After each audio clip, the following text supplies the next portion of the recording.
Hello, welcome to this episode of the Partovi Effect. My name is Mrs. Madi Partovi. And I'm Dr. Ryan Partovi. So on this episode today, we've been talking a lot about health, and this is a podcast that's not just about health, right? It's about education, it's about politics, it's about the intersection of all these different things, what matters to people.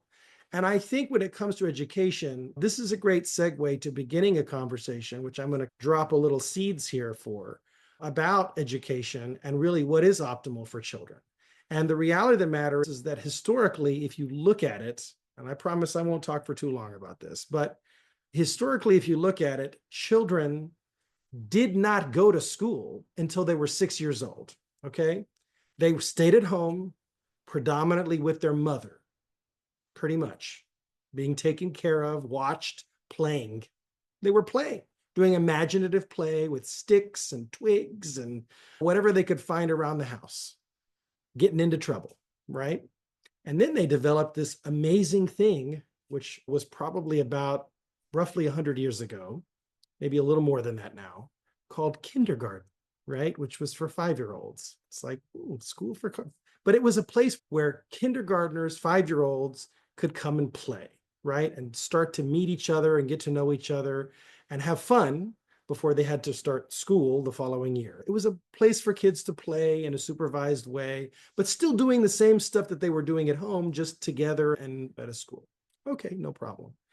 But then we continue to bring that age younger and younger, and then we develop pre-kindergarten and preschool and daycare. Let's be honest, if it's under 3, it's daycare, right? And the studies on daycare show very clearly that two things. First of all, those children have worse outcomes on pretty much any metric, number one.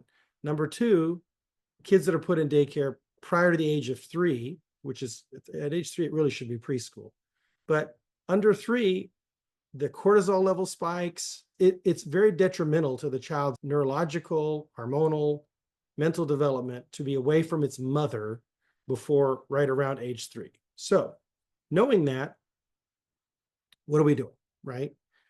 These schools now offering academic preschool, which is the most insane thing that I have ever heard in terms of education and child development in my life, because all of the studies that have looked at play-based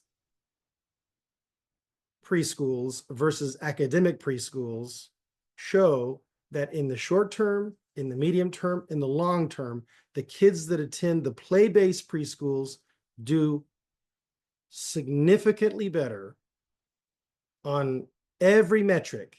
Maybe not early reading, right? But then you also have to look at what is early reading associated with, okay? Is it associated with a lifelong love of learning and love of reading? No, it turns out it's not actually.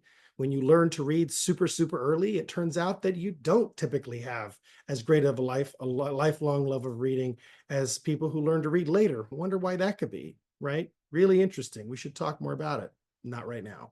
The point is that play-based is the correct approach from 3 to 6.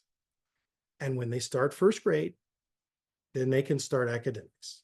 And we can talk more about the academic piece another time, because again, we're going to get into all the aspects of education. Don't worry. yes. But I'm just saying specifically, if you're talking about a 3-year-old, 4-year-old, 5-year-old, even a 6-year-old, I would argue, the idea of diagnosing them with ADHD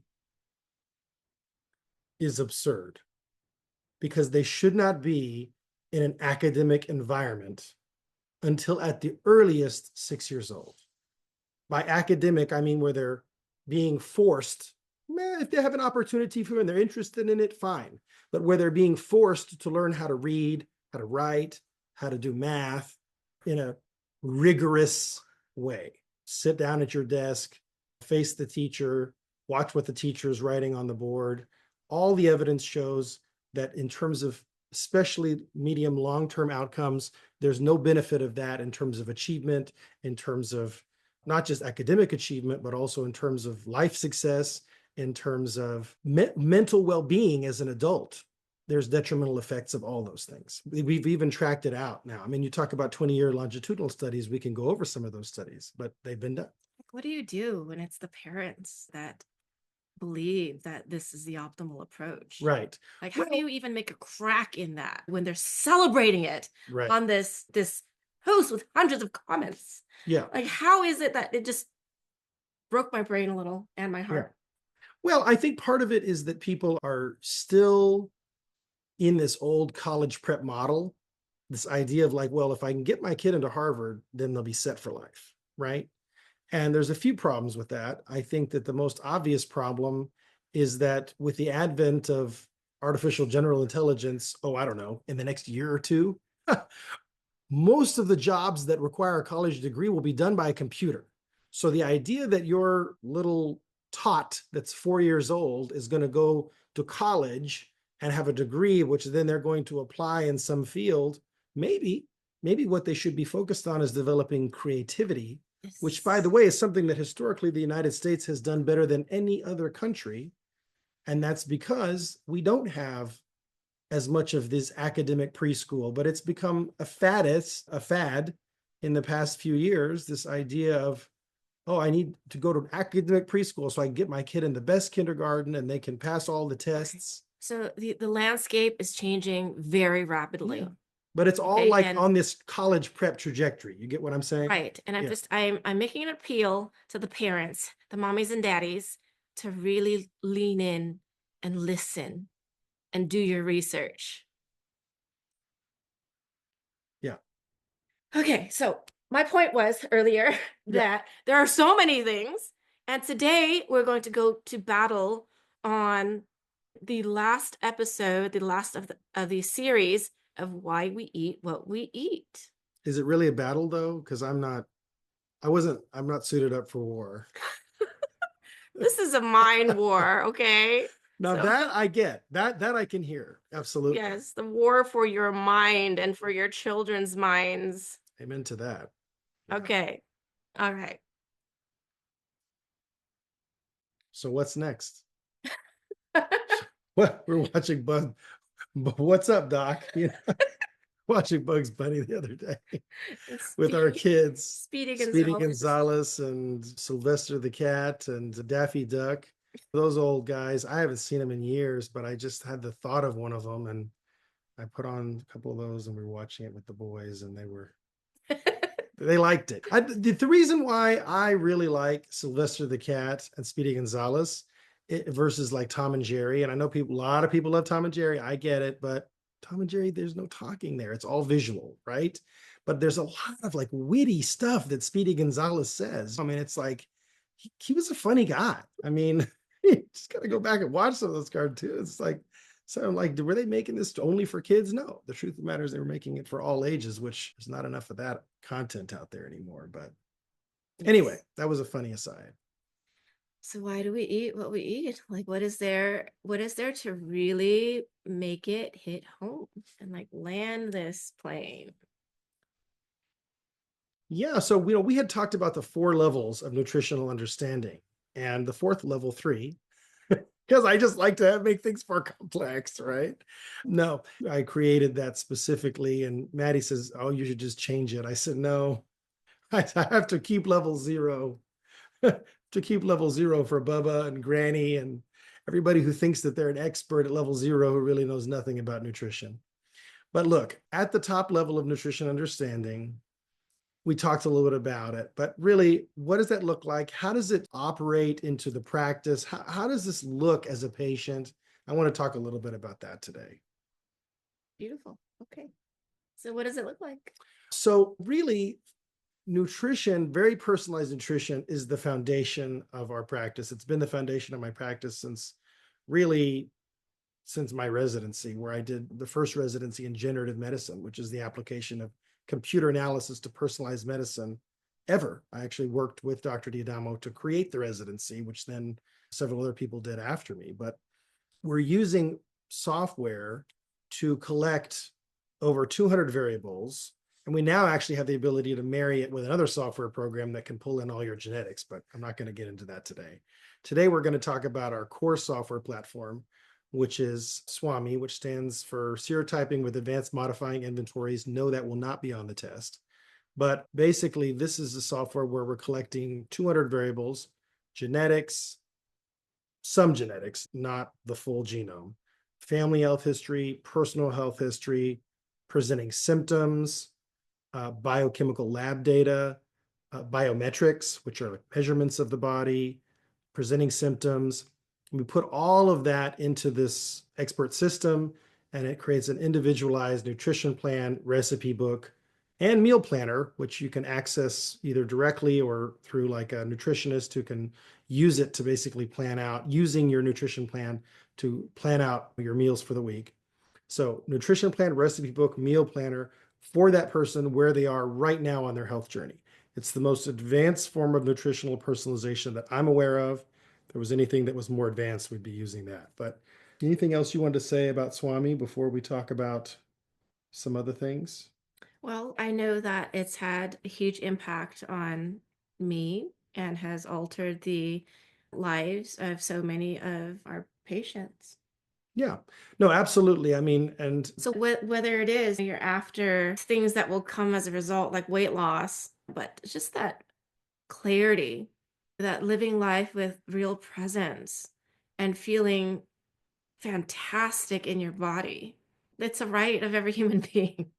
yeah, yeah, absolutely. And to me, people want to know, so, okay, what does that top level of nutritional understanding look like? How do we get there? What does it look like? And certainly, in terms of if you're interested in the science of what it took to create the software, if you're looking at some of the other work beyond blood type that Dr. Dinamo's done, you can read Change Your Genetic Destiny.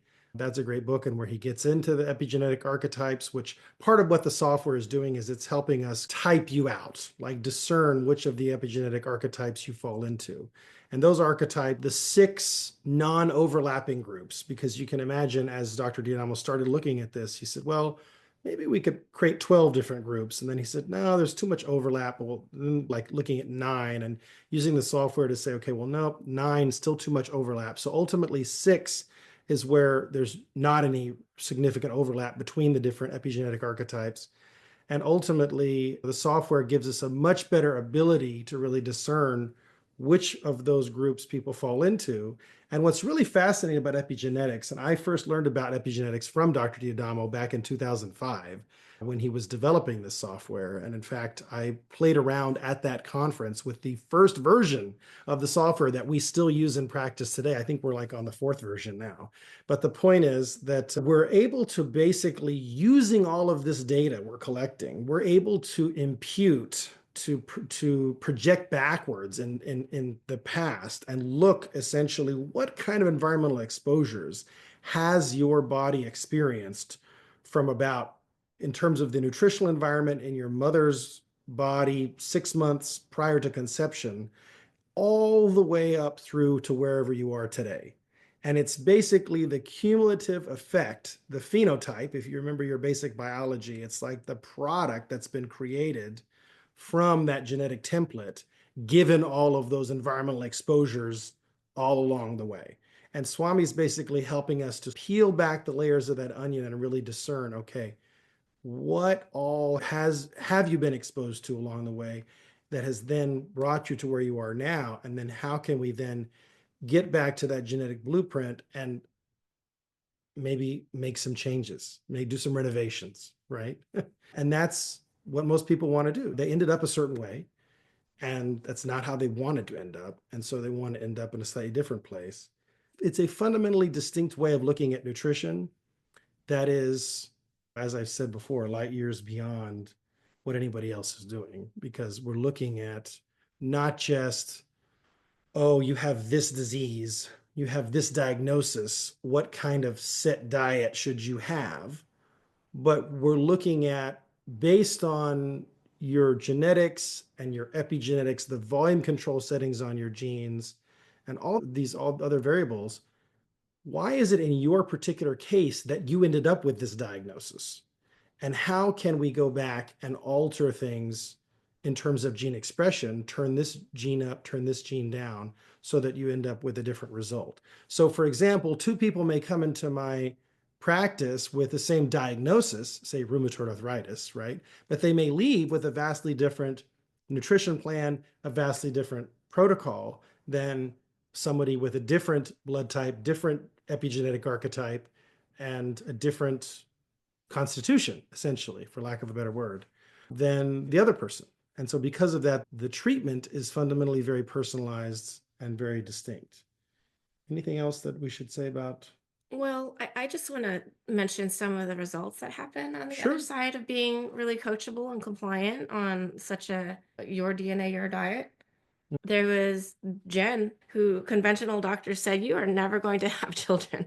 She was obese. Okay. She had PCOS. Like a host of her AC1 was like super, super high.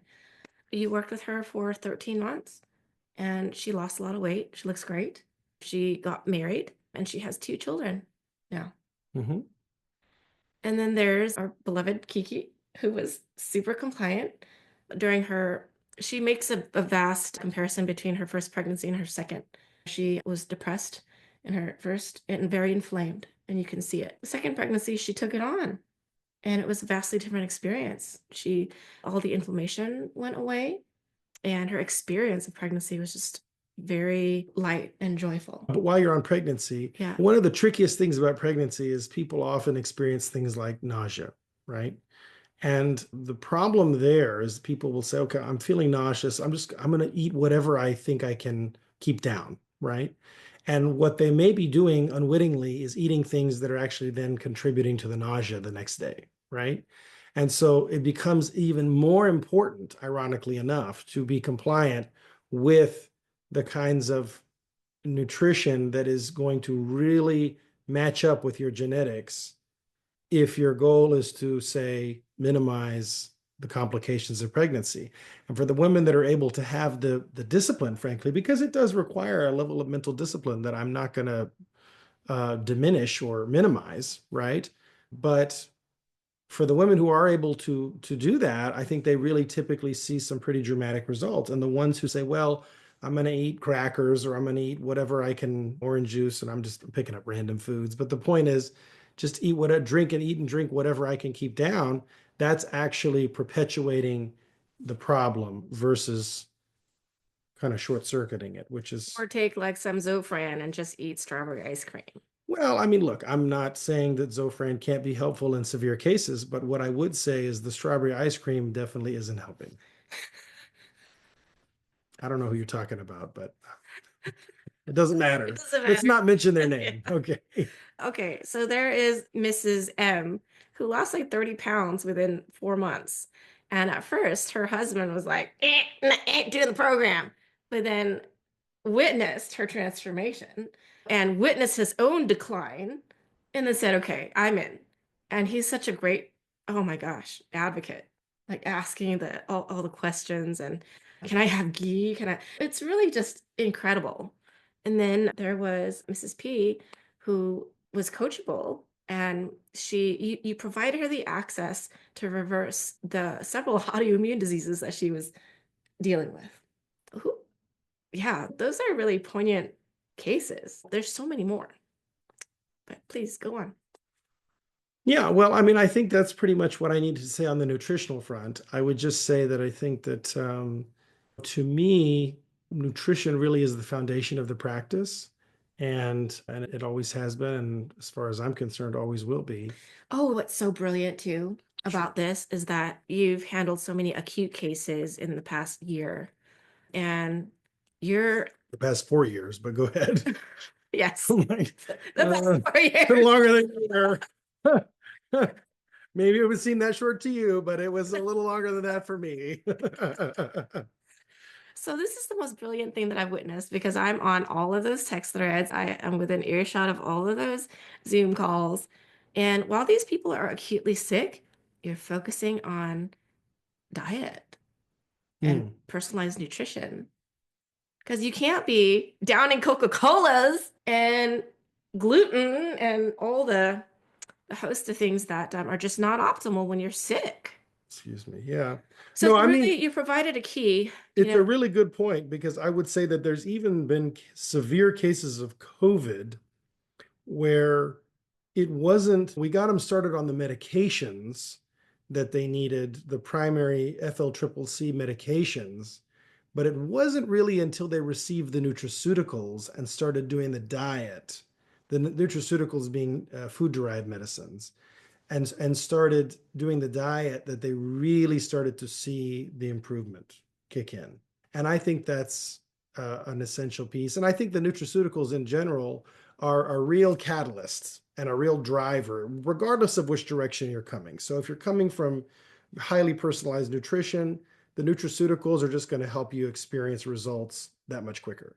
If you're coming at it from the drug approach, then yeah, sometimes nutraceuticals can be a bridge. If you have deficiency of different vitamins or minerals or essential fatty acids, then sometimes getting those back on board nutraceutically can actually help you stick to your diet better. How? Well, if your brain is working better, it's easier for you to have discipline. And if it's easier to be disciplined, it's easier to stay on a nutrition plan, right? Especially if it's something that's new and it takes at least 90 days minimum to get used to a new way of eating. I would argue an entire year before it becomes easy. Um, I think that, but so many people, they take something on for 30 days or even 60 days and then they don't stick with it. And I think that's why people have unrealistic expectations. It should be 90 days minimum, but really commit to it for a year, I would say, you know? And this is the thing, when you do that, when you commit to it to 90 days, up to a year, you will start reprogramming yourself on a mental level and a biochemical, like cellular level, to the point where, oh man, it resets you.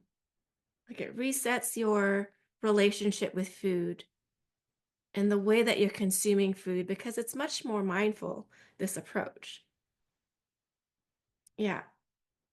And then if you eat something outside of the 90-day window that you avoided, you are definitely going to feel the impact.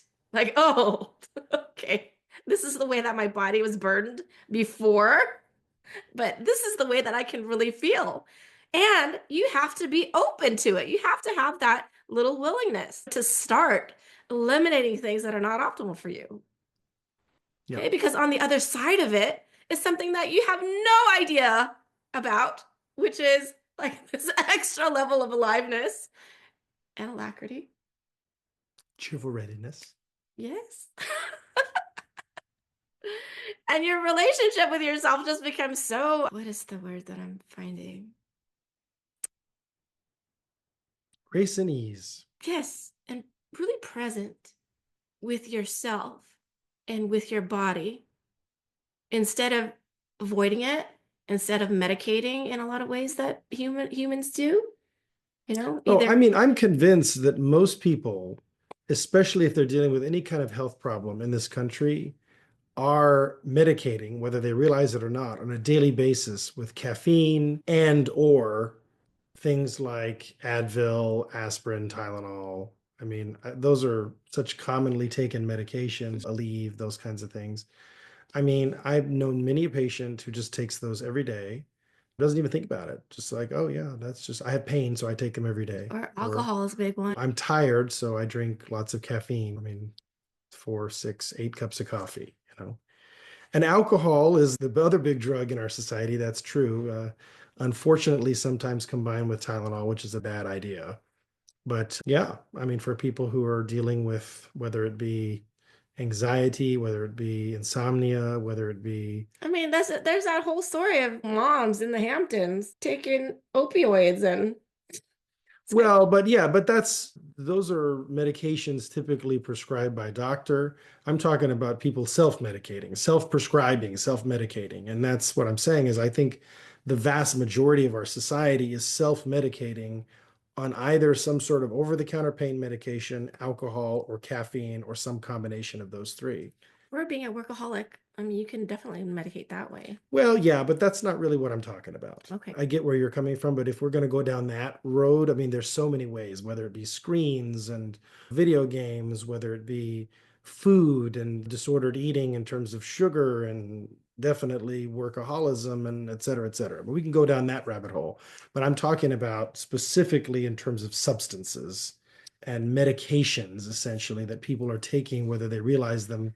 I mean, I didn't even talk about tobacco nicotine, but that would be the fourth Some one, people right? medicate with sugar. Yeah, absolutely. So if you want to go beyond the sort of substances and add sugar, and then we can get into different behavior patterns, and all of those things can be certainly disordered and problematic.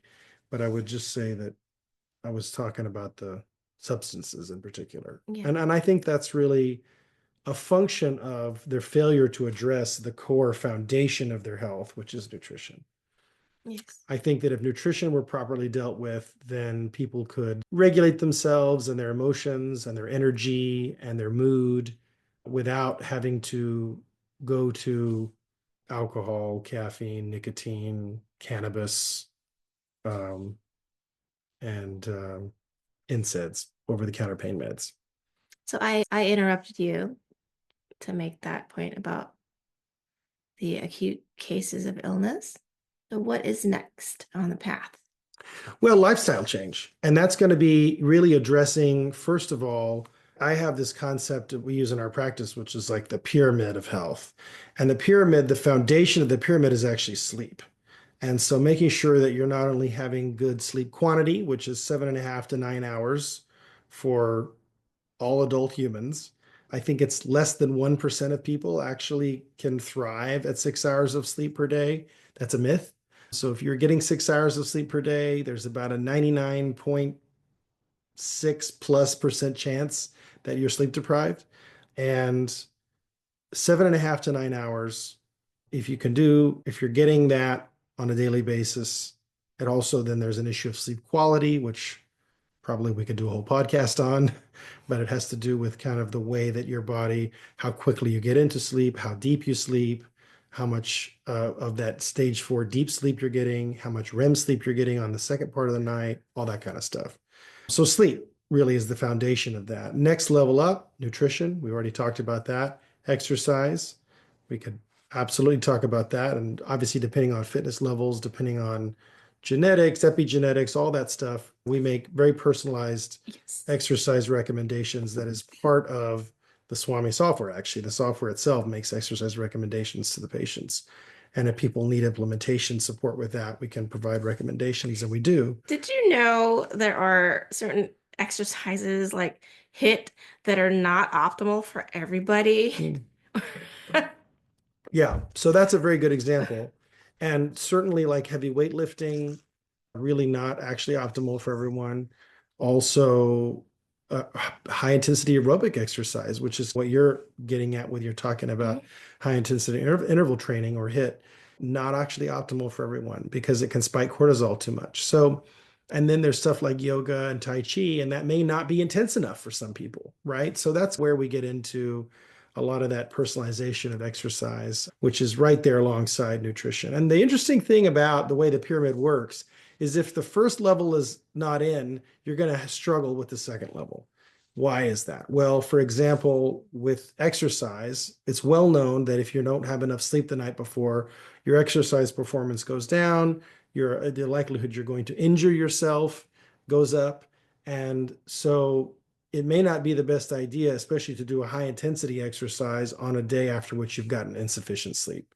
Similarly, if people who sleep less than 6 hours a day consume an average of at least 100 additional calories that day after they've gotten less than 6 hours of sleep.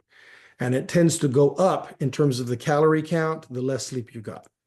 And we know that they did this fascinating study where they put two groups of people, one that got a full night of sleep and woke up whenever they were rested, the other group that got less than 5 hours. They actually woke them up after 5 hours, or a little less than five.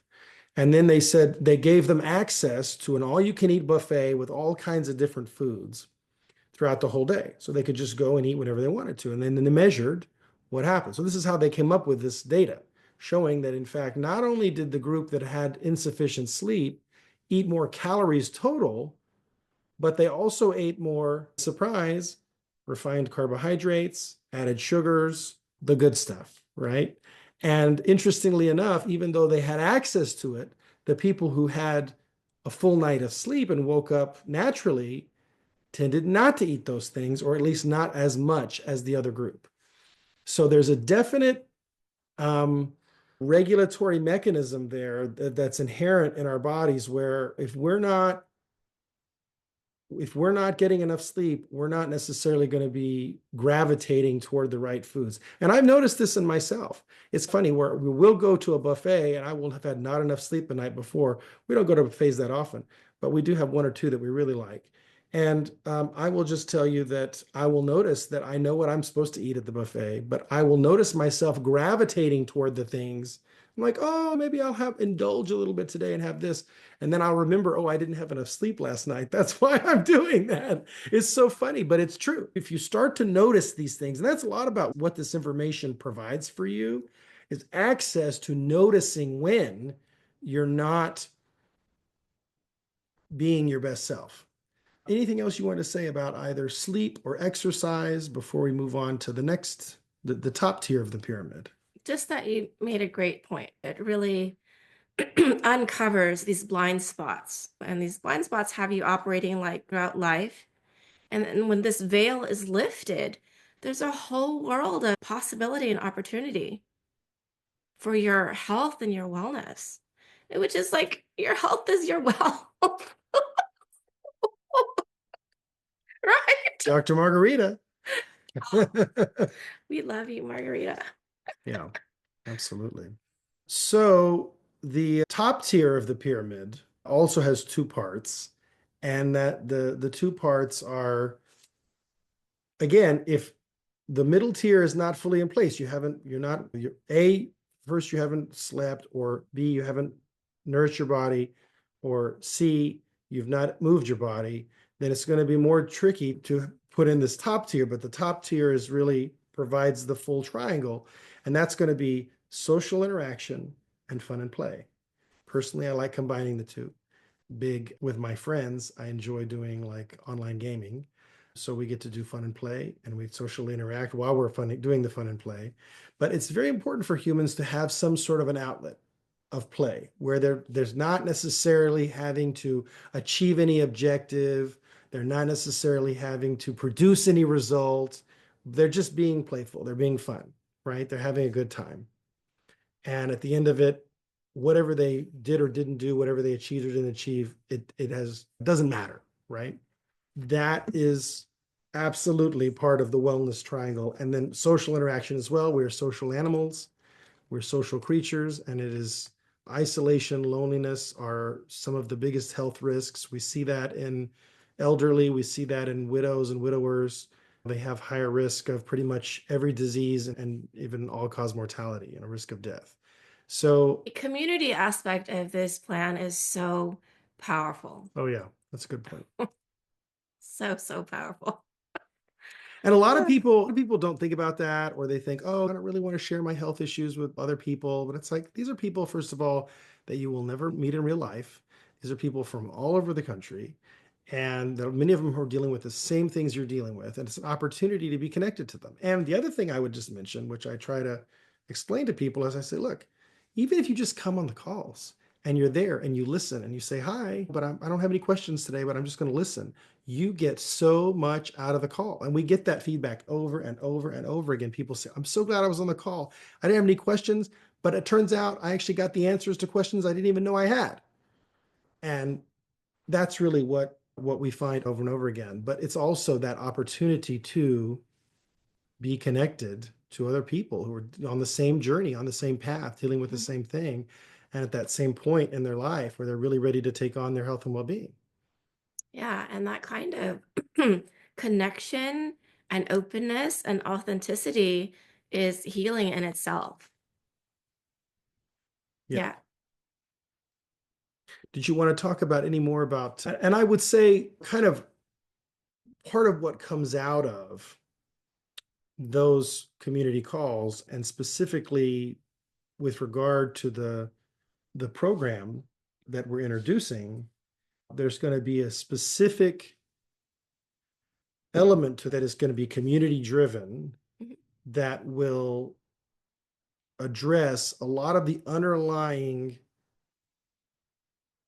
either blind spots or barriers, things that are in your way that you don't necessarily know are in your way, and how to identify them first and then clear them out so that then you can actually achieve whatever result you're out to achieve for your health and well-being. Yes, and we're going to address it on several levels, not only biochemically, but mentally, emotionally, and spiritually. Okay, great. That sounds fun. I'm Mhm. looking forward to it. Anything else you want to say about either fun and play, about social interaction, or about mindset and What's that quote that or you find spirituality out or anything more else? about a person through 1 hour of play Hmm. than like A a lifetime of lifetime work. of I don't know. conversation? I'm guessing. I don't actually know this one, but Mm. I like it. So it's about watching them play versus watching them work. Oh no, Yeah, versus watching. watching them play versus talking with them. Yes, Right, because the person is giving the opportunity to observe them versus them telling you about them, right?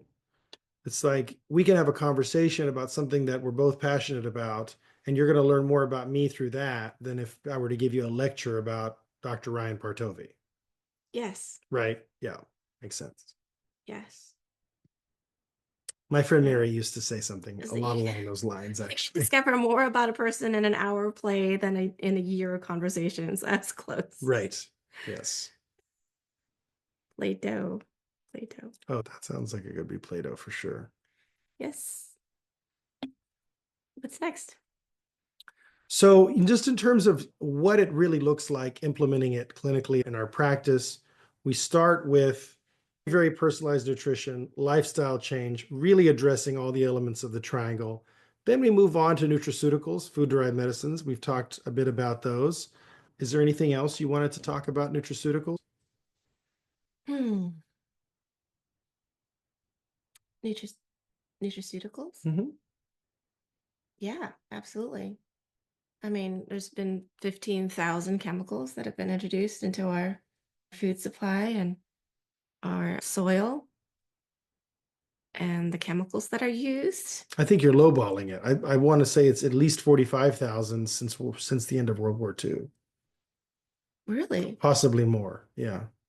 Into our environment generally. I don't know about soil, but I know that into our environment generally, Yeah. I believe it's over 45,000. And I've heard numbers even higher than that. So, Hmm.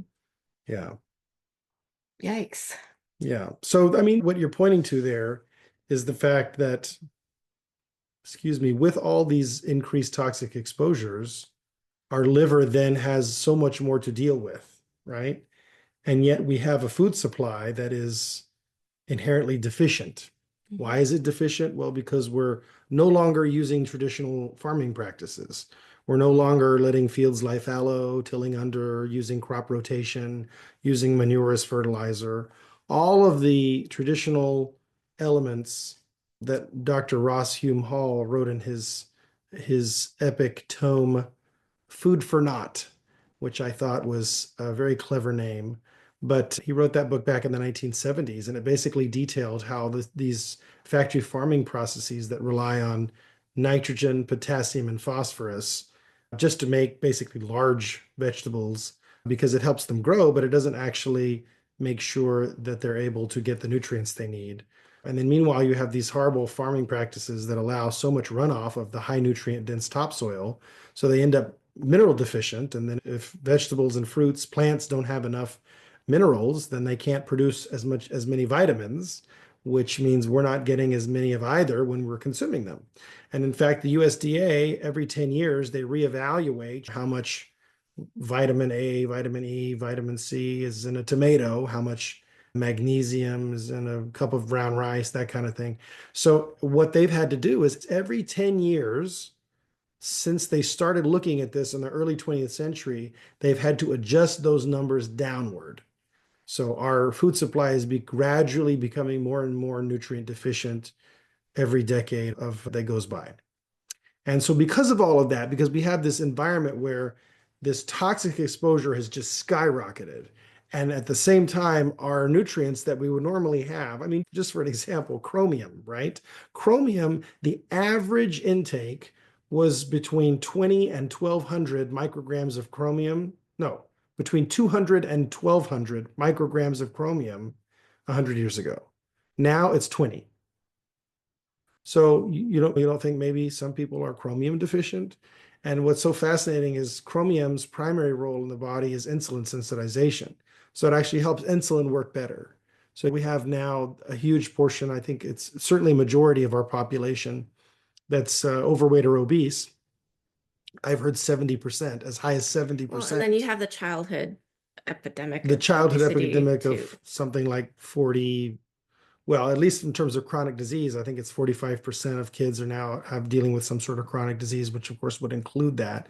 But specifically on the overweight or obesity front, insulin resistance is often at the source of that. And it's like, well, if chromium is necessary for insulin to be able to do what it does, and we're living in a chromium deficient society, then that certainly accounts for some percentage that could be so easily dealt with a multivitamin, multimineral that's got some chromium in it. I just want to repeat what you just said and then pause for a little bit. 45% of children are dealing with a chronic disease. Yeah, that's correct. Okay. Okay. Yeah. And I mean, just for frame of reference, I think it was like 5% in the 1960s. So, I mean, it's skyrocketed. But yeah, I think that we're talking about nutraceuticals and people say, oh, what are you going to get with a nutraceutical? Expensive urine. They love to make that joke. And it's like, well, would you rather have cheap urine? Would you rather not be getting enough of these nutrients such that your body doesn't have anything to eliminate? Because naturally, a lot of these vitamins, especially the B vitamins, we consume them, our body uses them, it eliminates whatever it doesn't need. That's just part of the process. And so the idea that you're not going to find B vitamins in the urine is absurd. If you're not finding B vitamins in the urine, you're probably B vitamin deficient. There needs to be that if there's a sufficient level, then it needs to be sufficient for there to be some spillover.